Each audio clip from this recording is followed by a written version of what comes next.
Alors la loi Hadopi a été adoptée, bon après, beaucoup de discussions, beaucoup de palabres. Moi sur le fond, je ne suis pas tout à fait d'accord pour ce type de loi, d'ailleurs qui ne fonctionnera pas, parce que vous n'arriverez pas à contrôler cet outil.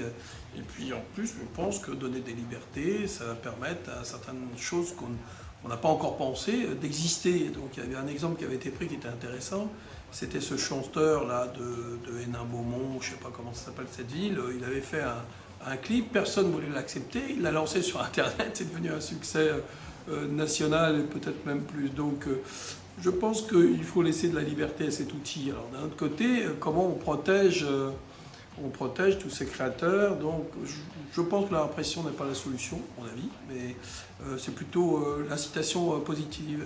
D'ailleurs, je pense qu'aujourd'hui, tous ces créateurs devraient avoir droit à une part, je dirais, de tout ce qui est vendu, qui contribue à ces images Internet. Alors de l'ordinateur, le modem, les lignes, les abonnements, un certain nombre de choses. On pourrait comme ça faire un fonds pour la création et puis donner une certaine liberté, parce qu'il faut donner la chance à chacun de pouvoir créer et que le monde entier puisse le voir. Là, j'ai un petit peu peur. Franchement, alors bon, je fais partie d'un groupe, je suis un peu solidaire là-dessus. Globalement, j'ai exprimé mes idées au niveau du groupe.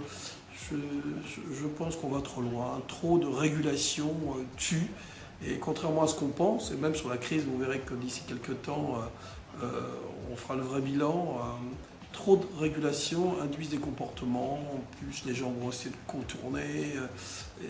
Et comme la créativité est sans fin sur le sujet, enfin, je pense que la montagne va accoucher d'une souris.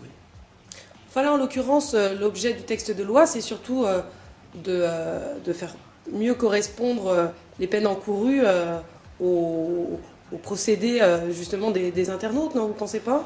Ouais, mais les peines, dire bon, on donne un avertissement, après on coupe la ligne, c'est des choses techniquement, ça ne marche pas, ça ne résistera pas. En plus, entre celui qui est propriétaire de l'appareil et celui qui va faire la copie, il y a une différence. Et donc, c'est techniquement, je connais bien ce sujet-là, c'est pas possible. Ce n'est pas possible. Donc, on va rentrer dans une usine à gaz et on va rien obtenir. Franchement.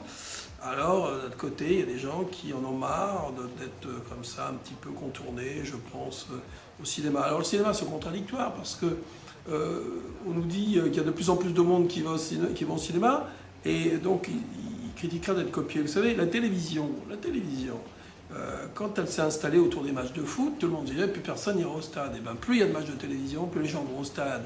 Moi je crois à cette émulation, donc franchement c'est pas un texte sur lequel vraiment j'avais envie de voter pour.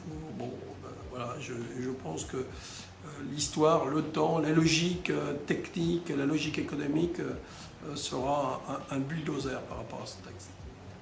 Vous êtes plutôt favorable à une libéralisation totale de l'outil Internet, si je comprends bien? Ouais, moi je pense qu'il faut laisser cet outil. Alors bon, après il y a la loi sur la presse, il y a toutes ces lois qui sont intéressantes. Là, il faut être respectueux, on va faire n'importe quoi.